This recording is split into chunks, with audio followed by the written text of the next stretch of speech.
എൻ്റെ പേര് മനു, എൻ്റെ ഭാര്യയുടെ പേര് ജെനി, ഞങ്ങളുടെ മകൻ്റെ പേര് ആൽബി.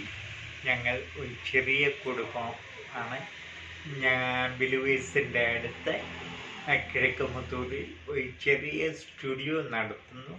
സ്റ്റുഡിയോയിലെ വിശേഷങ്ങളും ഞങ്ങളുടെ ചെറിയ ചെറിയ വിശേഷങ്ങളും നിങ്ങളുമായി ഞങ്ങൾ പങ്കുവെക്കുവാൻ ആഗ്രഹിക്കുന്നു. ഞങ്ങളെ ഇഷ്ടമാണെങ്കിൽ സപ്പോർട്ട് ചെയ്ത് ഞങ്ങളെ സഹായിക്കുമെന്ന് വിശ്വസിക്കുന്നു. ഇനിയും കാണാം എന്ന് നന്ദി.